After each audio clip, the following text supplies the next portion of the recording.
दोनों विराजमान है। आप ध्वजा का दर्शन करोगे तो उसमें सूर्य का भी दर्शन है, चंद्र का भी दर्शन है।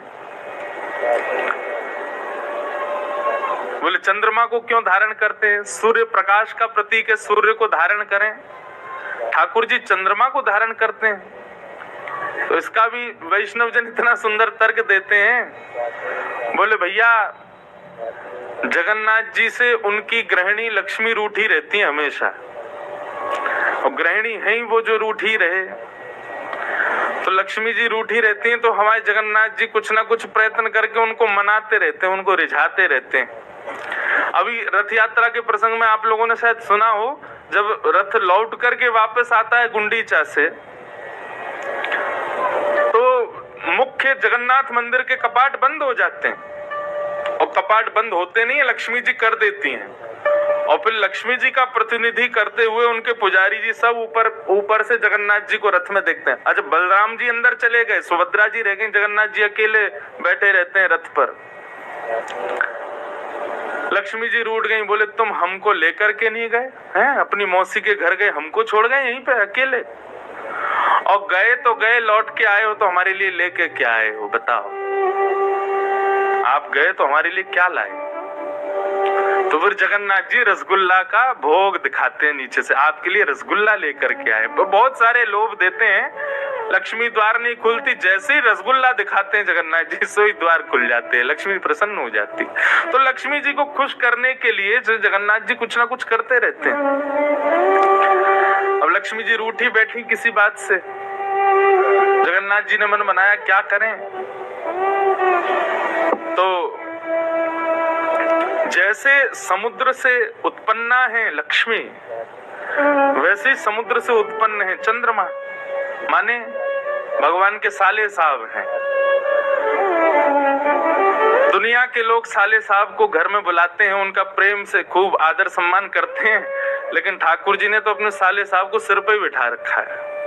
क्यों? ताकि लक्ष्मी नाराज नहीं हो गई। और कभी नाराज होती भी है ना लक्ष्मी, तो ठाकुर जी यूं ही देखने लगते हैं,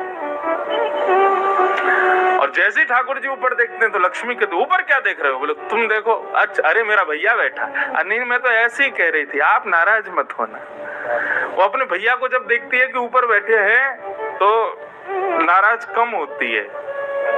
इसलिए ठाकुर जी के ध्वजा पर एक विनोद भाव है। ये शास्त्रीय बात तो बहुत सारी होंगी, शास्त्रीय बात तो यही है कि भाई पूरे विश्व को निशा में प्रकाश चंद्रमा देता है और दिन में प्रकाश सूर्य देता है, वो दोनों भी जिनके अधीन हैं वो श्री जगन्नाथ।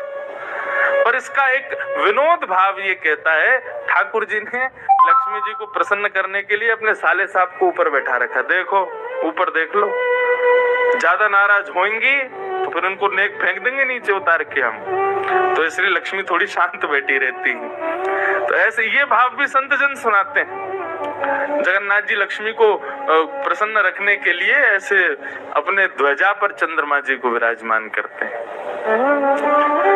तो चर्चा चल रही थी रूप और स्वरूप। भगवान के स्वरूप बहुत सारे हैं। भक्त ने जिस भाव से ठाकुर जी को पुकारा, ठाकुर जी वैसे हो गए। अब आप स्वरूप की बात करेंगे ना, तो मैं हो सकता 7 दिन केवल स्वरूपों पे ही बात करता रहूं।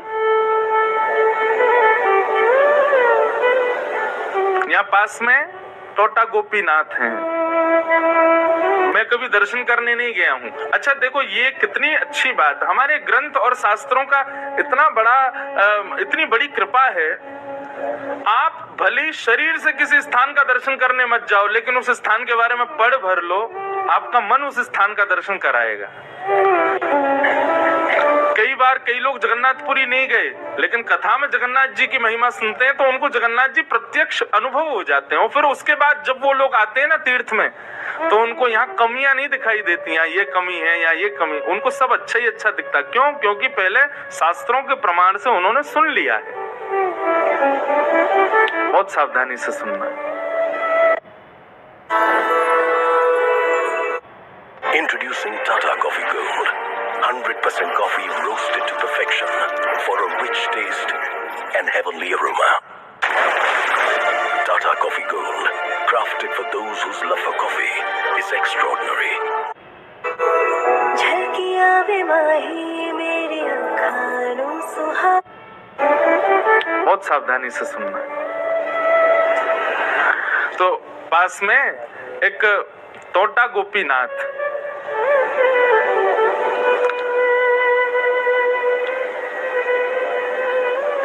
टोटा गोपीनाथ जी के प्रादुर्भाव की कथा तो बहुत लंबी है और बहुत सुंदर भी है। श्री चैतन्य महाप्रभु अपने एक शिष्य की कथा सुन रहे थे और शिष्य कथा में ध्रुव चरित्र सुना रहे थे। तो ध्रुव चरित्र सुनाते हुए ध्रुव जी के प्रसंग में आता है कि भगवान उनको अंतस्थ में दिख रहे थे, शंख चक्र गदा पद्मधारी चतुर्भुज नारायण हृदय में दिखाई दे रहे थे ध्रुव जी को। और दिखते दिखते जैसे ही वो प्रत्यक्ष सामने आए तो ध्रुव जी के हृदय से ठाकुर जी अंतर ध्यान हो गए। तो ध्रुव जी व्याकुल हो गए, हे नाथ आप कहां चले गए, हे मेरे नाथ आप मुझे छोड़ के कहां चले गए।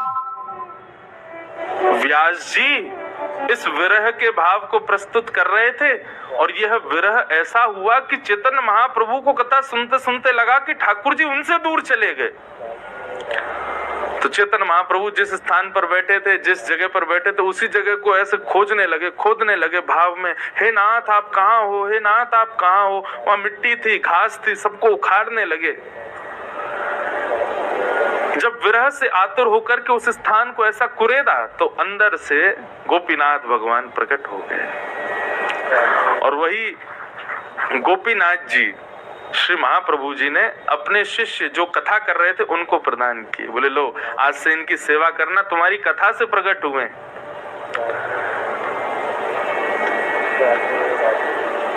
सेवा करने लगे। एक दिन समाचार मिला उस शिष्य को कि श्री महाप्रभु जगन्नाथ जी में विलीन हो गए, महाप्रभु जी श्री जगन्नाथ जी में ही समाहित हो गए। इतना टूट गया वो भक्त, मेरे गुरुदेव कहाँ चले गए, मेरे गुरुदेव कहाँ हैं। बहुत रोए। स्थिति ये हो गई कि इतना विरह हुआ कि विरह के कारण धीरे धीरे उनकी कमर झुक गई। रोते रहते थे, वृद्धावस्था भी थी, लेकिन सेवा करने जाते थे ठाकुर जी की। अब कमर झुक गई तो सेवा तो करते थे लेकिन हाथ पूरा ऊपर तक नहीं जाता था। ठाकुर जी के माथे की जगह नाक पे चंदन, गाल पे चंदन